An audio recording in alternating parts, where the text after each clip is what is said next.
Name's Ray Coulter. Been hauling freight since back when diesel was still under $2 and you could sleep with the windows cracked open without hearing tweakers rattling carts through the lot. I never thought I was green, not even my first year. I ran smart, checked my tires, walked the load, respected weight, and didn't get cute with DOT. Thing is, out on the road, being careful don't always save you. Sometimes the bad stuff waits for you to do everything right. This run was one of those. I was eastbound out of Cheyenne, Wyoming, pulling a frozen meat load in a 53-foot reefer. Load was light, maybe 32,000, and it was good money for a quick turn to Chicago. Had the truck washed in Laramie the night before, tanks full, tires checked, weather was calm, just some haze, nothing special.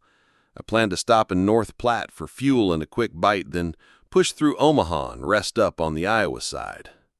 Right out the gate, everything felt like a regular run. Just me, the drone of the Cummins, and the faint hum of cold air pumping through the trailer. Traffic was light. Saw maybe 4 trucks between Cheyenne and Sydney. Coffee was holding up. Sirius radio was talking nonsense like always. But about an hour into Nebraska, just past Lodgepole, I got this subtle shift in feel. You know your rig, right? You know when something don't match the usual bounce. Trailer felt like it had a soft side, like it was tugging a little left on bumps. Not a sway, not a drag, just a tick off. I pulled over on an on-ramp shoulder just west of Big Springs, walked the rig. PSI looked normal on the gauges, walked the tires, kicked them all. Nothing flat, nothing out of line. Maybe the pavement was just crap, I figured. Nebraska roads aren't what they used to be. Got back in, rolled on. About 10 minutes later, just after passing a little service exit, nothing but a boarded-up diner and some faded gas signs, the right rear tire on the trailer exploded. Not a hiss or slow peel, I mean full-on boom, rubber smacking under the trailer, whole rig jerked. Felt like hitting a pothole the size of a manhole cover. I held it straight, eased off, hazard lights on. Lucky it didn't happen with traffic around. I spotted a pull-off 100 yards up. No signage, no amenities, just an old stretch of road they'd turned into a runoff. Looked quiet, flat, easy shoulder. I coasted into it slow, keeping off the rim as much as I could. As I turned in, sunlight caught the ground, and I saw something weird. The asphalt glittered, like really glittered. Not oil shine, this was specks, tiny reflective bits. Thought it was ice melt crystals at first, but it was near 70 degrees out. I parked, set brakes, stepped down. First thing I noticed? No cell bars. Not one. Not even Roman. That struck me odd. I mean, this was I-80, big backbone highway. I get signal in damn Utah canyons. But here? Dead. Walked around back. Tire was toast. Sidewall shredded like it'd been cut with a box knife. But what really caught my eye was the glitter on the pavement. I knelt down, ran a glove over it. Not salt. It was busted plastic. Taillight bits, headlight glass, chunks of red reflectors. Like a salvage yard had spilled out onto this little corner of the world. I stood up, looked around. No cameras, no posts, just flat dirt, a ditch, and open land beyond. No wind, no bugs. Dead quiet. The kind of quiet that presses against your eardrums. I'd seen pull-offs like this before, emergency use. Some built in the 70s, never upgraded. But this one felt off. Too clean, except the glass. Too deliberately placed. It sat right after a slight downhill curve where you wouldn't spot it until you needed it. And if you had a tire issue, say a blowout, you'd be drawn right to it like a moth to porch light. I walked back to the cab, grabbed the tire iron, and started prepping the spare. I carry one trailer spare, always have. Takes time, but I've done roadside swaps before. As I worked, I noticed something in the ditch. Half buried in weeds, maybe 20 feet from the pull-off, was a busted reflector. One of those long ones they mount on the side of trailers. But it was clean. Too clean, like it hadn't been there long. It took a walk closer, Bent down to get a better look and realized there was more. Small chunks of broken mirror, a piece of fiberglass fender. Someone else had been here. Not just once either. This was a pattern. Got back to my truck, finished the tire change, sweating hard now even though it wasn't hot. Felt exposed. Still no cell signal. No CB chatter either. Switched to channel 19, nothing but static.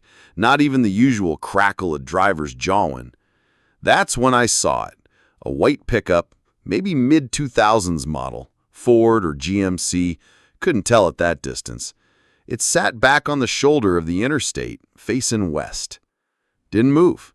No flashers, just sat there, like it was watching. I waved, nothing.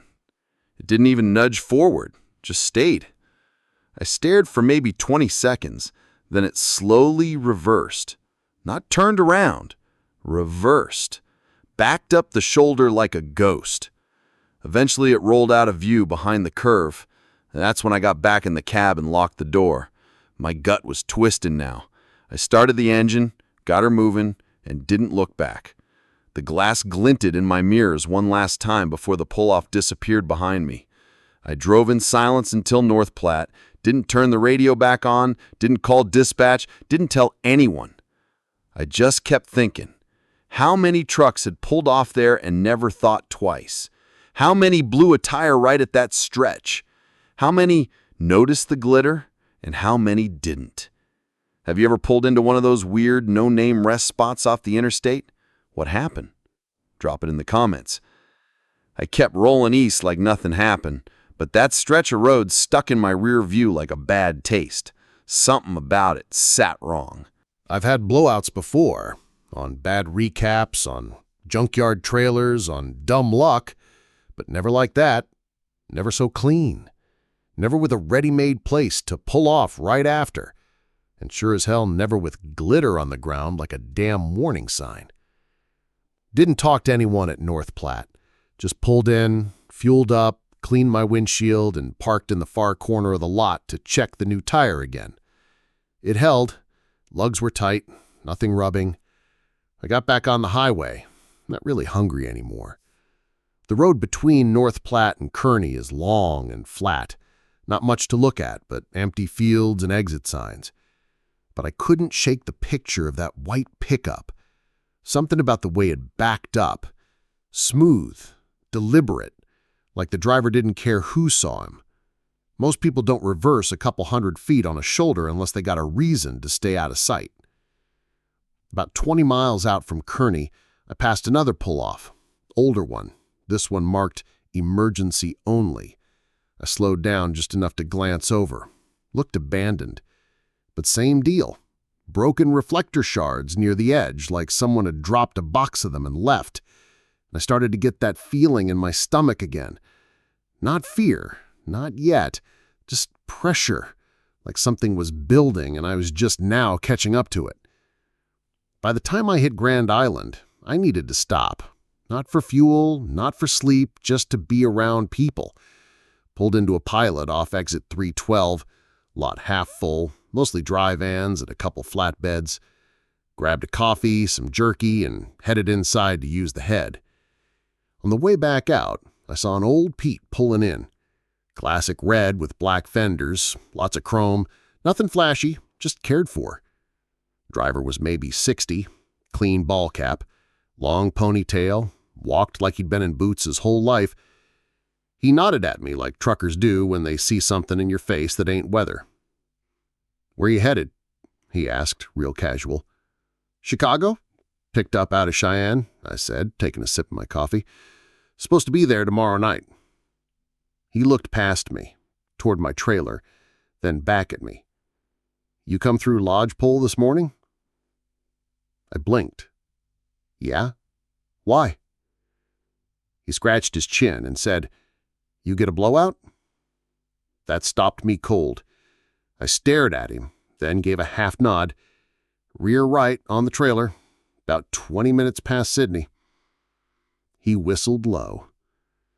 "You pull off at that little shoulder with all the broken taillight pieces?" I didn't say anything, just stared. He nodded like he already knew. You saw it too then. The glitter.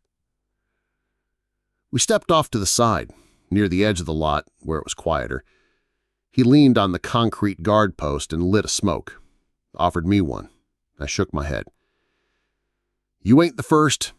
Seen it myself about 3 weeks back. Same damn spot. Only difference, I was hauling doubles. Front tire blew, not rear. Just enough to pull me sideways, not flip me. I didn't stop there, though. Something told me to ride it out to Ogallala. Was the pickup there? He nodded slow. White Ford, maybe GMC, same body style. No plates. Sat behind a fence row. Thought I didn't see him, but I did. I felt the hair on my arms go up. Not scared, not yet. Just angry, like someone was messing with my route, my work, my rhythm. What the hell is it? I asked. He shrugged. Dunno, but I started paying attention. That pull-off, it gets used a lot. Almost always after dawn, almost always westbound trucks. And the pattern's there. Trucks pull in, don't report anything, just get back on and roll. Most don't even know what they saw. Just think it's a normal breakdown. And you can't prove nothing. No cameras, no signals, no tire debris on the road. Everything's just gone. I didn't know what to say. This wasn't ghosts or conspiracy crap. This was something else, something real. He finished his smoke, stomped it out. I changed my route, he said. Don't run I-80 east through Nebraska unless I gotta. Not solo anyway. Not anymore. I watched him climb back into his Pete and roll out. Took a long time for the engine hum to fade. Back in my truck, I stared at the GPS for a while. Still showed the fastest route was through Omaha and across the bridge. No detours, no warnings. Just another line on a map. I thought about detouring south, maybe hit 36 through Kansas. But that would cost me fuel and time, and I'd already lost hours swapping that tire. Instead, I keyed up the dash cam and rewound the footage from earlier. Sure enough, right before the tire blew, I caught a flash of something shiny on the road. It wasn't glass. It was metal. A strip, maybe 2 inches wide. Looked like a piece of bracket or shrapnel from something. Could have been anything. Could have been nothing. But what clinched it for me was 5 seconds later, frame by frame, you saw the right rear dip, then jerk, then the whole trailer shuddered. Clean, surgical, like a trap, the kind you can't see till it's too late. I saved the clip and backed it up to a thumb drive. Don't know why, just instinct. Then I sat there, engine idling, watching the trucks roll in and out of the lot like nothing was wrong, like the road was just a road. But I knew better now. Something was waiting out there. Not someone, something. A routine, a method, a system. And I just stepped right into it. After Grand Island, I kept the cruise steady at 62. Slow enough to keep my eyes moving, but not so slow I stood out. Something had shifted in my head since that talk with the old boy in the Pete. It wasn't fear, not exactly, just awareness. Like I'd pulled back the curtain and seen how the machine ticks, and now every sound made me wonder if another gear was about to snap. I was riding solo, and the space between towns out there starts to feel bigger when your gut's tight. I made it past Kearney without issue, then decided to skip my usual fuel stop in York. I still had half a tank and didn't like the idea of stopping where I might get cornered. That's how it felt now. Like I was being funneled. Maybe not by people, but by patterns, routines, habits, stuff I didn't think twice about 2 days ago. Somewhere between Bradshaw and Waco, I saw it again, the white pickup. Far back in the mirror, maybe 400 yards, hugging the shoulder like it wasn't in a hurry. I thought maybe I was imagining it.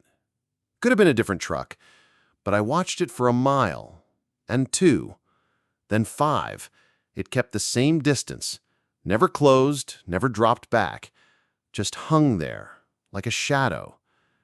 I tested it, hit the throttle a bit, moved up to 67. The pickup didn't budge. 5 minutes later, I dropped to 58, and sure enough, it adjusted.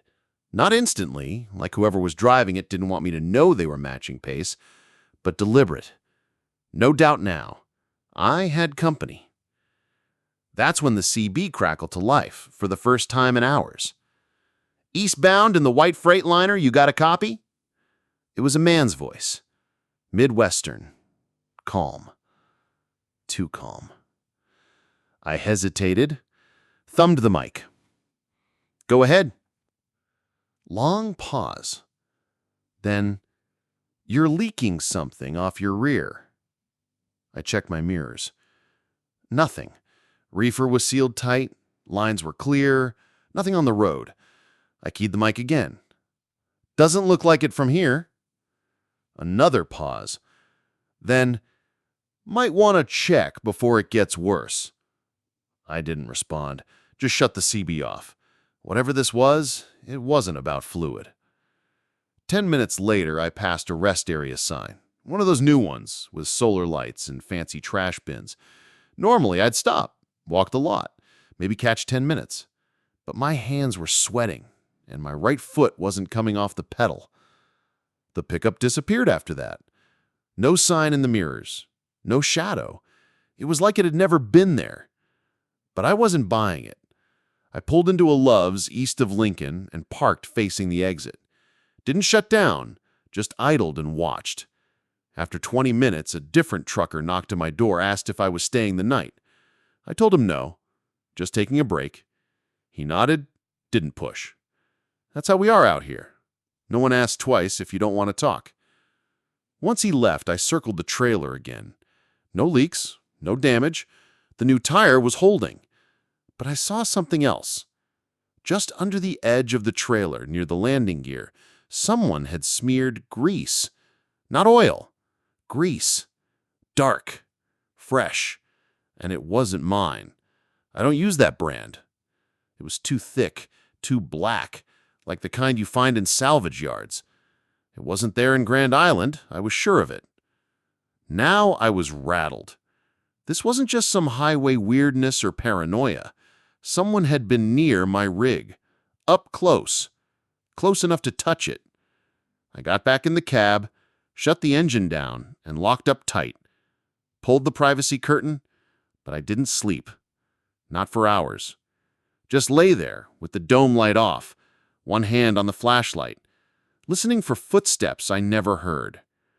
Around 3 a.m., I started the truck again. I couldn't stay parked any longer. Too exposed. I merged back onto I-80 and kept east, rolling through the dark like I had a target on my back. Right after Des Moines, just past the big curve near Altoona, I saw headlights in my mirror again. Same distance, same slow follow vibe. Not tailgating, not passing, just sitting back, watching. I moved to the right lane, dropped speed, hoping they'd go around. They didn't, just hovered. I'd had enough. I took the next exit, didn't even check the sign. Rolled into a small town, looked like mostly closed-up shops and one lit gas station. I swung the rig behind a hardware store, killed the lights, and waited. 10 minutes later, the white pickup cruised by, slow. No plates, just a spotlight mounted to the side and a cracked windshield. It didn't stop, didn't turn, just kept rolling. But now I knew it was real, all of it. The tire blowout, the glass, the silent CB games, the grease. Someone was working the I-80 corridor, and I'd somehow drawn their attention. I didn't know if they were looking for cargo, setups, maybe just playing a scare game, but they were smart. They didn't show their face, didn't give you anything to report, just patterns, just signs. I eased back onto the interstate before dawn. No music, no chatter, just road and tension. I was still a day out from Chicago, but now, every stop, every mile, felt like it had teeth, like the road had started watching me back. By the time I hit the Illinois state line, I was running on black coffee, raw nerves, and a kind of anger that sits low in your gut like bad fuel. I hadn't slept more than a couple hours since Grand Island. Every time I tried to shut my eyes, my brain would replay that white pickup rolling past the hardware store like it was out for a casual drive, like I wasn't even worth speeding up for. The grease under the trailer, the fake warning on the CB, none of it was loud. None of it was obvious. That's what made it worse. Whoever was doing this knew how to stay just this side of visible. I stopped at a mom-and-pop truck stop outside Princeton. Not one of the big chains, just a gravel lot, some old pumps, and a diner that looked like it hadn't changed since Reagan. I needed something warm, something that didn't come out of a bag. Parked the rig where I could see it from the window, walked in, sat at the counter. The lady behind it had tired eyes, but moved quick, poured coffee without asking. I nodded thanks. About 10 minutes in, another driver came in. Older guy, big belly, Carhartt jacket faded to hell. Sat one stool over, ordered a pork tenderloin, and started jawing with the waitress like they were cousins. I wasn't going to say a word, just eat and roll. But when he glanced out the window and looked over my truck, he said something that made me freeze. "That's yours out there with the new right trailer tire?" I looked up. "Yeah." He nodded like he already figured. "You come through Nebraska this week?" I set my fork down. "Couple of days ago." "Why?" He turned a little toward me, lowered his voice. "You stop at that pull-off west of Big Springs? One with the glitter on the asphalt?" Now I was staring. "Yeah," I said. He sniffed, wiped his nose. "Thought so. Saw the same thing last month. Damn near blew my steer tire. Didn't stop, though. Something felt wrong. Felt like it was staged." "White pickup?" I asked. He didn't even blink. Mid-2000s Ford, no front plate, cracked windshield? I nodded slow. He leaned back. "You're not the first. Not even the 10th. Word's been floating quiet for a while. A couple of us have been comparing notes. Different blowout points, same result. Always a pull-off close by. Always isolated. Always some piece of junk car watching from the edge." I rubbed my jaw. "You tell anybody?" "Who you gonna tell?" he said. "Highway patrol don't care. You call in a weird vibe and a tailgater with no plates, they'll tell you to keep moving. Company don't want the hassle. And nobody else believes you unless they seen it." The waitress dropped his sandwich. He waited until she was gone again. "I did some digging," he said, picking at the crust. "Local cops won't touch it. But there's an old driver named Red Doyle. Used to run parts from Lincoln to Joliet. Retired now. Parks his RV up in Morris most of the year. Says he wants to throw caltrops onto the shoulder from the back of a van once. Little steel X's. Homemade. They disappear after 1 or 2 hits. You get a flat, pull off, and by then the van's gone. If you're lucky, nothing else happens. If you ain't, sometimes you get company." I sat there quiet, staring at my plate. "You think it's cargo thieves?" I asked finally. He shrugged. "That or someone practicing for something bigger. Hell, could just be bored psychos. But they're organized. They watch patterns, look for solos, light loads, owner-ops with no backup, anyone who won't raise a stink." He finished his sandwich, pushed the plate away. "Watch your 6 through Joliet. There's been a couple box trucks disappearing between there and Gary. Folks think it's just dispatch games. I think it's the same crew moving east." I paid my tab, walked out into the daylight, and checked under the trailer before climbing in. No grease this time. No marks. No trash. Just dust. Got back on I-80 and kept it at 60, right lane. Eyes on the mirrors every few seconds. The closer I got to Chicago, the tighter the traffic got, and that helped a little. You feel less alone when you're boxed in by reefer units and day cabs. But around Joliet, just before the Des Plaines River Bridge, traffic opened up again. I dropped speed a little, watching the shoulders. That's when I saw it. Not the pickup this time. A dark blue SUV, parked on the grass just off the shoulder, right where the ramp splits. No flashers, no one inside.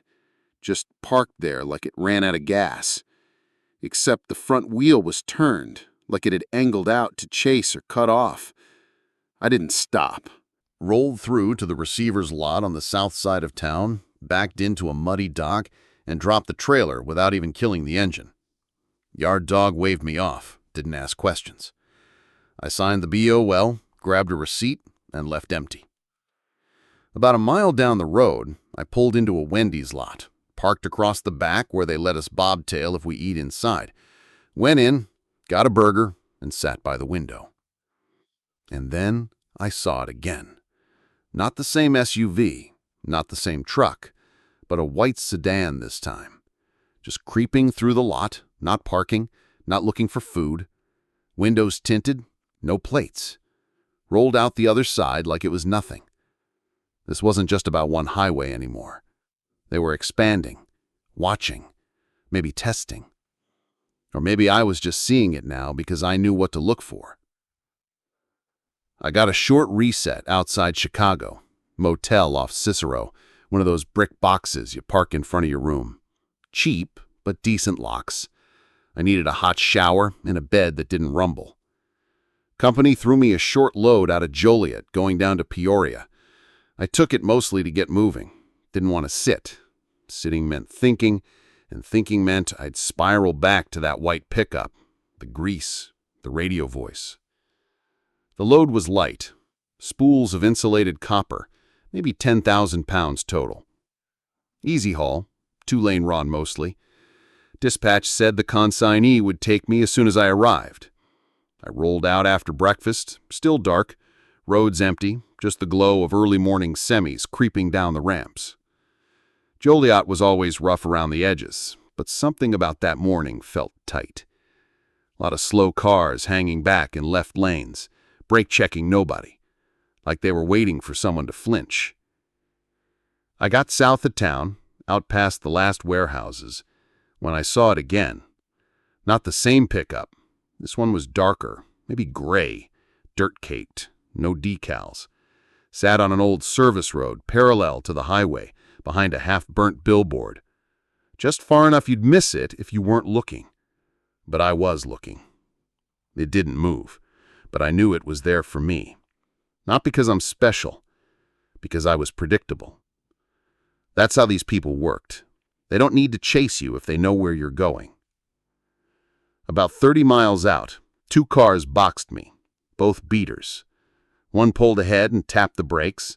The other came up on my left and matched speed. We're on a 2-lane stretch, no shoulder to speak of. I backed off quick, hit my hazards. The guy in front slowed more, dropped to 50, then 45. I started scanning. No exits, just farm fields and the occasional gravel pull-off. Then the left car finally inched ahead and cut across, almost grazing my bumper. I braked hard, grabbed the mic. "Hey, four-wheeler, you trying to get killed or what?"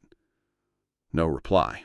Not that I expected one. Create pressure, get the truck to stop or pull off. A lot can happen in 10 seconds once you're on the shoulder. I made it into Peoria, dropped the load without trouble. No one said a word about timing or paperwork, just scanned the barcode and waved me out, like I hadn't just almost eaten guardrail 20 minutes earlier. I didn't go back north after that. Didn't even call dispatch right away. I pulled into a rest stop off I-155 and sat in the lot. No trucks are out. Just me and the hum of bugs in the trees. Then the phone rang. Blocked number. I let it go to voicemail. A few minutes later, same number. I answered this time. Long pause. Then a man's voice, smooth, older, calm. "You run clean. Don't do that again." Click. No ID, no sound in the background, no noise to trace. Now I was done playing nice. I called a buddy of mine, Will, ex-driver turned yard tech for a freight company down in Springfield.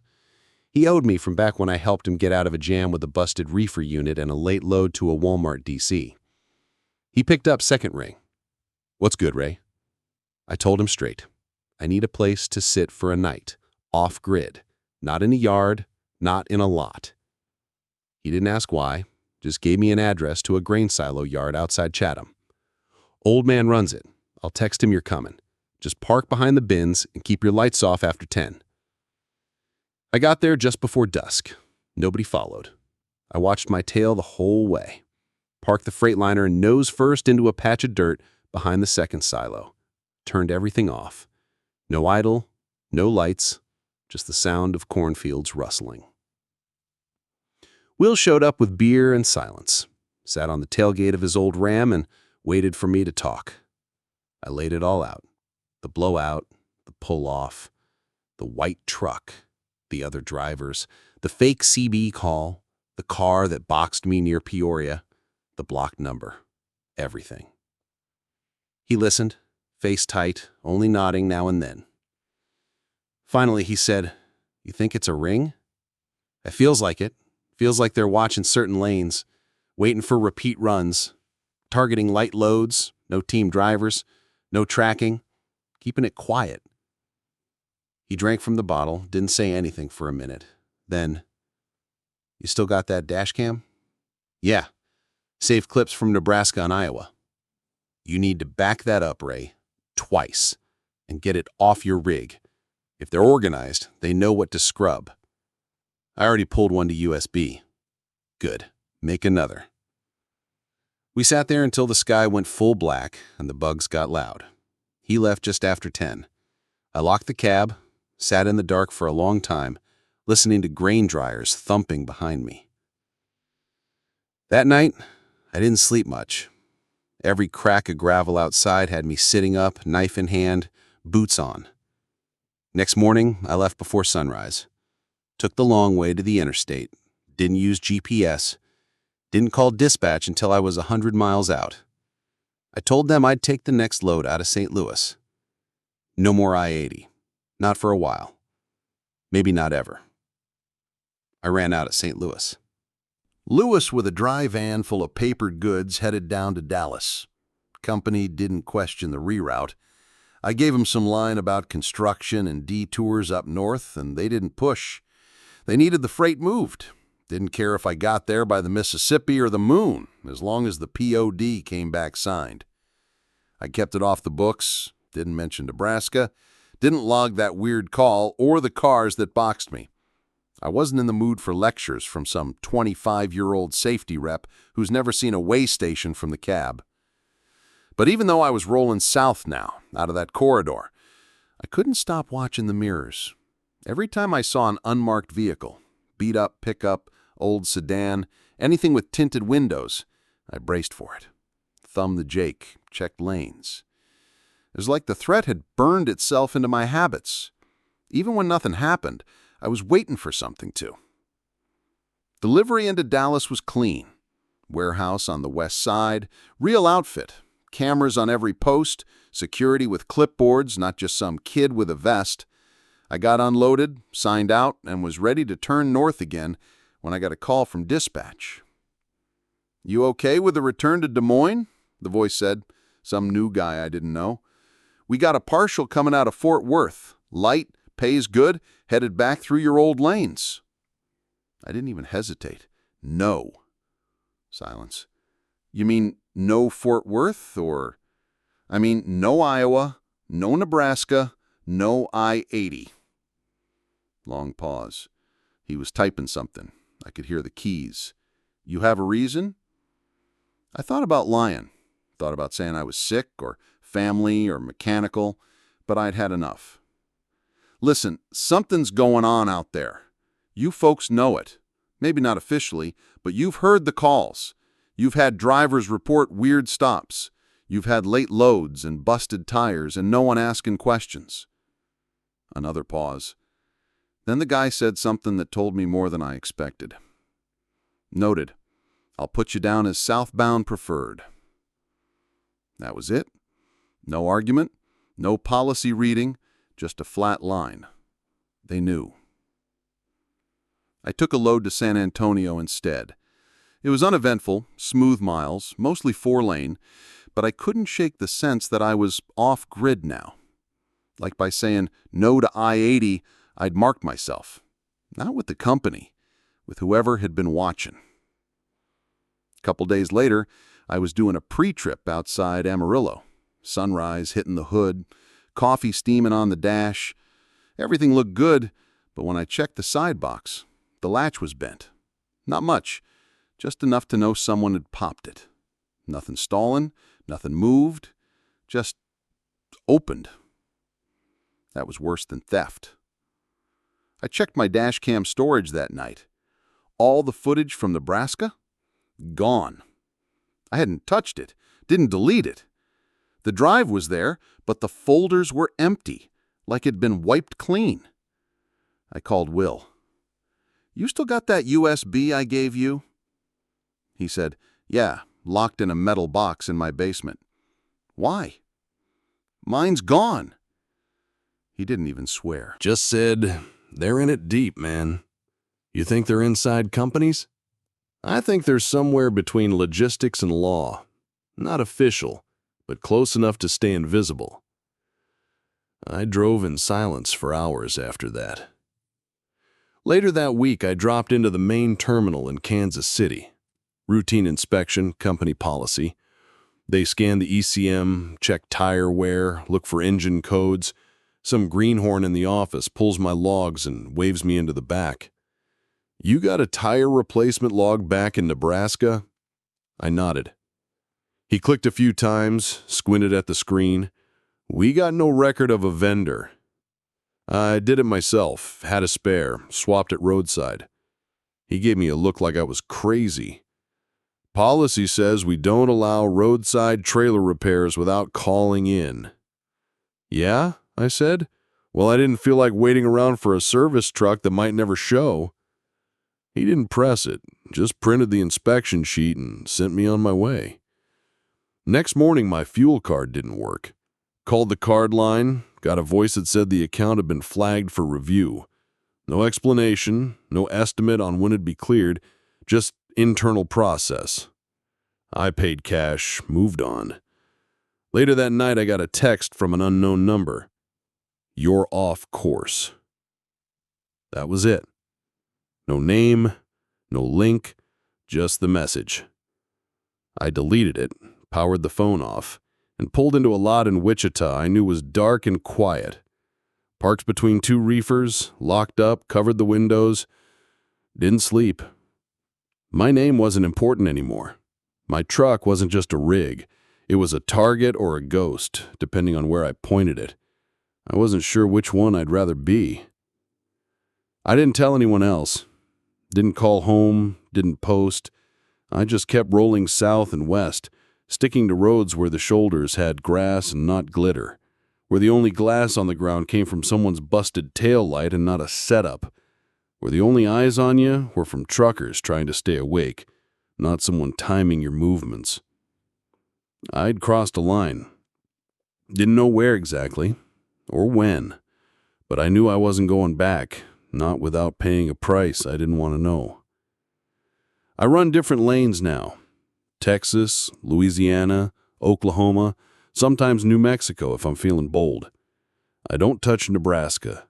I don't go near I-80, not past Cheyenne, not past the state line.